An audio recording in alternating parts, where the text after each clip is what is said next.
Good afternoon, friends. Me, Yogacharya Dr. Gopal Verma, invite you to in session of Pravachan, which is being held regularly at Sri Bhagavan Gandhi's Gangavata Temple, 5 Bank Vihar in Agra. Today, again, our senior motivational speaker, Sri Sunaji, is going to speak on a very important topic of the day, which is related with our welfare of our Indian society. In fact, in our India, traditions for our society, how these traditions perform, and what is the science behind this tradition. He will speak in total upon this topic. I hope you like this and will encourage everybody to listen to this talk in your society so that they will be motivated on the right way of their life. With these words, I again request you somebody to please subscribe our channel so that we can be encouraged to make such kind of video in the future again and again for you. And we are on Facebook as well. So I request you to go in content and find all the links and details about it. Thank you very much. Tradition आज का शब्द। Tradition क्या है? परंपराएं क्या है? कैसे ये परंपराएं समाज में आती हैं और लोग इसको फॉलो करने के लिए बाध्य हो जाते हैं। और आज वर्मा साहब का ये टॉपिक बहुत ही मज़ेदार है और ख़ास करके वर्मा साहब तो सुने ही और साथ में हमारे धर्मपाल साहब भी आवे, वो भी सुने और तुम बच्चों इसके साथ एंजॉय करो, क्योंकि ये ट्रेडिशन मैं ट्रेडिशनल ढंग से नहीं बताने जा रहा हूँ, मैं अनट्रेडिशनल ढंग से एक कहानी के माध्यम से आप लोगों को बताने जा रहा हूँ, क्योंकि तुम्हारे जैसे बाल गोपाल जो पड़े हुए हैं ये समझें कि ये ट्रेडिशन क्या होता है, कैसे ट्रेडिशन को समाज में किया गया और बिना लॉजिकली कुछ पूछे हुए, बिना सवाल किए हुए लोग इसको फॉलो किए जा रहे हैं। गोबर गणेश के सामने सर झुका रहे हैं, चंदन टीका लगा रहे हैं, लेकिन किस लिए चंदन टीका लगा है, किस लिए गोबर के सामने हम पूजा कर रहे हैं, किस लिए हम कुछ चीज़ों को फॉलो कर रहे हैं, क्या कर रहे हैं। ये ट्रेडिशन जो बना आ रहा है बस एक कहते जा रहे हैं कि यही रीति रिवाज है, करते जाओ। जेंटलमैन, तुम बच्चों को आज ये जानना बहुत ज़रूरी है कि ट्रेडिशन क्या है, इसके पीछे की साइंस। अगर ये साइंस जानेंगे तो उसको एक्सेप्टेंस जो है हृदय से होगा और उसको जीवन भर फॉलो कर सकते हैं। लेकिन बिना जाने समझे सोचे विचारे कदम न रखें इस दुनिया में। हर चीज़ पर कहीं ना कहीं अपनी क्यूरियोसिटी जाहिर करें, जानने की कोशिश करें कि ये क्या है। पूछें अपने बड़ों से कि ये क्या है। केवल थोथी, केवल दलीलों से मत अपने को संतुष्ट करो, उसके बारे में जानो, आगे बढ़ो। जैसे गोबर गणेश का मैंने नाम लिया, गोबर गणेश की बात नहीं करनी है जो पंडित करवा रहे हैं कि गोबर का एक टिकिया बना करके गणेश का ही कर दिए। Ganesh is symbolical idol of leadership. Ganesh की सारी क्वालिटी एक लीडर के अंदर होनी चाहिए, जो मैं बहुत बार बता चुका हूँ। आज मैं उसे दोहराना नहीं जा रहा हूँ। आज मैं ट्रेडिशन के ऊपर एक आपको ऐसी कहानी सुनाने जा रहा हूँ, मज़ा आ जाएगा, सुन लो। और ये तुम्हारे अंदर एक जागृति, एक आग पैदा कर देगी, जो आने वाले समय में हमेशा तुम पूछोगे इस चीज़ को मानने जा रहा हूँ तो क्यों मानने जा रहा हूँ। ये क्यों शब्द जो है ये तुम्हारी ज्ञान की बढ़ोतरी करेगी, क्योंकि तुम्हारे 5 ज्ञान इंद्रियाँ, आँख, कान, नाक, मुँह, त्वचा, इनसे जो बाहरी इंफॉर्मेशन मिलती है, इन इंफॉर्मेशन के आधार पर दिमाग एक डिसीजन लेता है। उस डिसीजन के बाद ही कोई चीज़ को मानो, उसको चर्निंग करो, उसको मिलाओ, अपने माथा में उसका एनालिसिस करो और जो अर्क निकले वही तुम्हारा ज्ञान कहलाता है। ज्ञान का मतलब ये नहीं है कि कुछ देख लिया ज्ञान हो गया, कुछ पढ़ लिया कुछ ज्ञान हो गया, कुछ सुन लिया, कुछ अनुभव कर लिया वो ज्ञान हुआ। ज्ञान बच्चों ये नहीं है। ज्ञान है कि जितने भी रिसोर्सेज तुम्हारे पास रिसीव करने की चीज़ें हैं, जितने भी तुम सुनते हो, पढ़ते हो, देखते हो और अनुभव करते हो। इन सारी चीज़ों को पहले मिला लो और मिला करके उसे चर्ण करो। चर्ण करके जो अर्क निकले वो तुम्हारा ज्ञान कहलाएगा, वो तुम्हारी मास्टरी कहलाएगी। आओ एक ट्रेडिशन पर कहानी सुनते हैं, क्योंकि तुम बच्चे हमेशा कहानियों के प्रति उत्सुक रहते हो।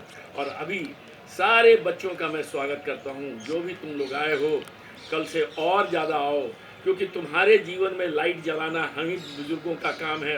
अगर आज हम प्रकाश न फैलाएं तुम्हारे अंदर तो शायद जीवन भर अंधेरे में भटकते रहोगे। इसलिए तुम्हारे अंदर प्रकाश फैलाना ये मेरी दायित्व है, मेरी ड्यूटी है, मेरा मोरल ड्यूटी है। और इसी के साथ साथ मैं वर्मा साहब, धर्मपाल सिंह साहब से भी अनुरोध करूँगा कि जहाँ भी रहें बच्चों को जरूर शिक्षा दें, बच्चों को एक मार्ग दिखावें। जो हम जहाँ पर ठोकर खा चुके हैं उस ठोकर से बच्चों को अवगत करावें, ताकि हमारे बच्चे उन ठोकर से न सामना करें, उनका रास्ता सुगम हो। और ये कंकरीला पत्थर को हमको हटाना है। आओ कहानी शुरू करते हैं। एक बड़ी सी पिंजरा बनाएंगे, उसमें 5 बंदर रखेंगे। क्या रखेंगे बेटा? 5 बंदर। 5 बंदर रखेंगे और उस पिंजरे के अंदर एक सीढ़ी लगाएंगे। पिंजरा बहुत विशाल था, काफी ऊंचाई बहुत था, उस पर एक सीढ़ी लगाएंगे। सीढ़ी के ऊपर केला लटका दिया गया। क्या लटका गया? केला। सीढ़ी के ऊपर बनाना को लटका दिया गया। जानते हो क्यों? क्योंकि बंदरों को केला बहुत पसंद है। बंदरों को केला बहुत पसंद है, तो वहाँ केला लटका दिया गया ऊपर में, वो सीढ़ी की है पिंजरे के टॉप पर, और वहाँ तक सीढ़ी जा रही। बंदर जो है वो देखा केला, बोला आज तो मेरा हो गया दावत, फर्स्ट क्लास केला है क्या? ये सीढ़ी छलांग लगाऊंगा और फटाक से पहुंच जाऊंगा, क्योंकि बंदर छलांग लगाए तो माहिर है। तो एक बंदर वहां से निकला और सीढ़ी के ऊपर चढ़ने की कोशिश किया। जैसे वो 2-4 डंडा सीढ़ी का पकड़ा, वैसे ही ऊपर से ठंडा पानी का फव्वारा आया, सावर आया। अब बंदर के ऊपर जब ठंडा पानी गिरा तो बिलबिलाया और बिलबिला करके भागा नीचे आया। कुछ देर के बाद पानी बंद हो गया। फिर कोशिश किया दूसरा बंदर, हटो तुम फेल कर गया, तुम्हारे से जरूर कोई ने कहीं गलती हो गई, तुम गए हो गए, कुछ ऐसा हो गया होगा गलती से कि पानी पड़ गया। तो दूसरा बंदर चढ़ा, दूसरा बंदर भी जैसे 2-4 सीढ़ी चढ़ा, फिर पानी का फव्वारा आ गया, फिर वो भी कूद करके भागा जान बचा करके पानी से। इस तरह से 5 बंदर चढ़ रहे हैं, लेकिन जैसे ही केला पाने के लिए प्रयास कर रहे हैं वैसे ही पानी पड़ने लग रहा है। अब बड़ा मुश्किल हो गई। सारे 5 बंदर अलग अलग ढंग से ट्राई कर चुके, सबको दिखाई दे रहा है कि मेरा प्रिय भोजन वहाँ पड़ा हुआ है और उसको प्राप्त करने के लिए कुछ नहीं, सीढ़ी भी लगा हुआ है। ऐसा भी नहीं है कि इतना 15 फीट जंप लगाना है, वहाँ तक पहुँचने के सीढ़ी भी है। लेकिन दुर्भाग्य ये है कि सीढ़ी पर पैर रखते ही पानी पड़ रहा है। अब 5 एक सोच विचार करते हैं, आपस में मीटिंग करते हैं। फिर उसमें से एक जो है लीडर टाइप का बंदर फिर निकलता है, फिर चढ़ने की कोशिश करता है, धीरे से पैर दबाते हुए आगे बढ़ता है। लेकिन जैसे ही 2-4 डंडा ऊपर चढ़ता है फिर पानी पड़ता है। दूसरा बंदर कहा कि ओ लग रहा है कि शुरुआत में पानी पड़ता है, चलो 8वीं सीढ़ी तक छलांग लगाता है। वो जोर मारता है और 8वीं सीढ़ी पर पहुंचता है। लेकिन जैसे ही ऊपर पैर रखता है सीढ़ी पर, पानी गिरता है, पानी गिरता है तो फिर नीचे आ जाता है। अब 5 के 5 मन महसूस करके ये डिसीजन लेते हैं कि भैया केला खाना मुश्किल है, क्योंकि इस ठंडे पानी से स्नान करना, अब केला भी नहीं प्राप्त हो रहा, पानी प्राप्त हो रहा, सो इसको बंद करो।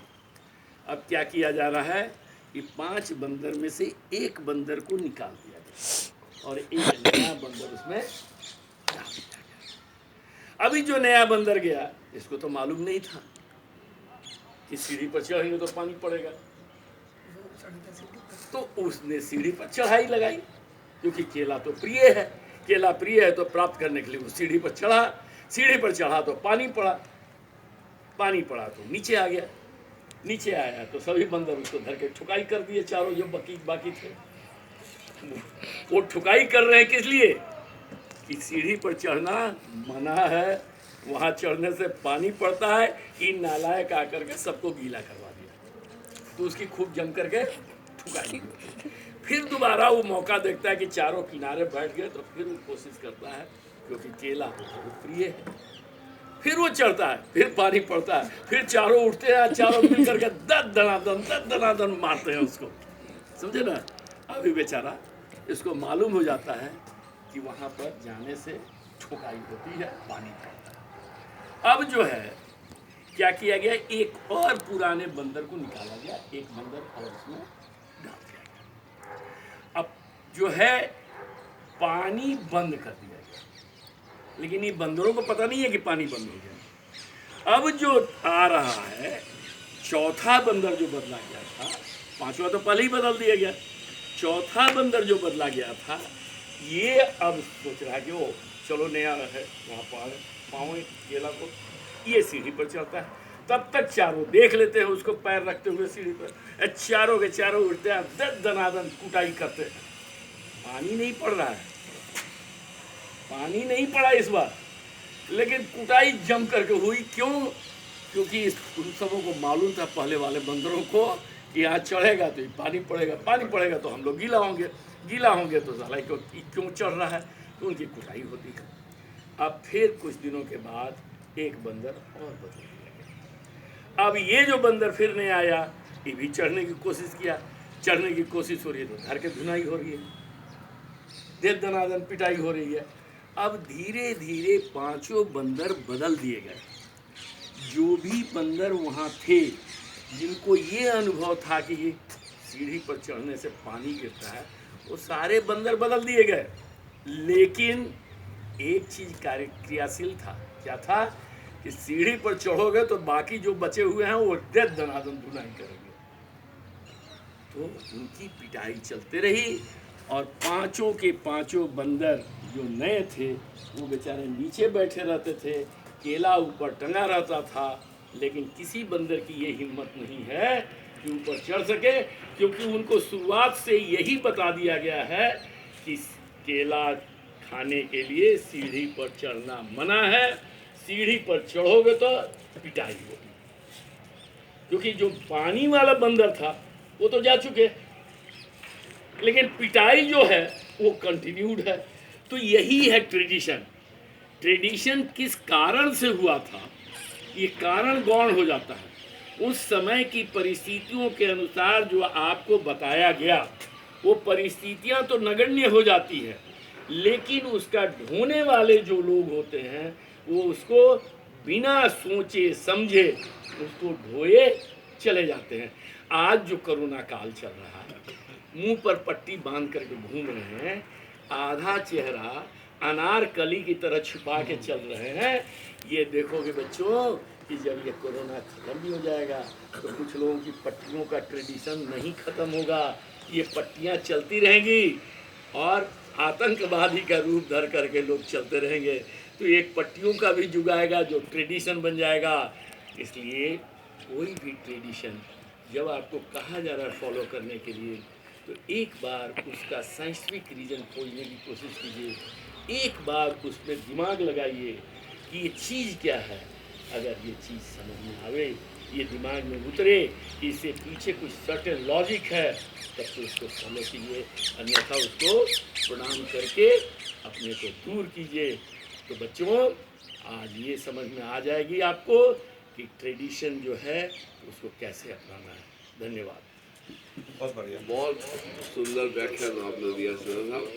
उम्मीद है हमारे बच्चों को और उनको पसंद आएगा, और हम कभी भी कोई पुरानी ट्रेडिशन को फॉलो करेंगे तो उससे पहले हम ये पढ़ने की कोशिश करेंगे कि क्या आज के समय कालों परिस्थिति में ये अपनाना न्यायोचित है या इसके दिन चलेगा। इन्हीं शब्दों के साथ हम अगले दिन के लिए इंतजार करेंगे आपको कुछ नया सुनाने के लिए।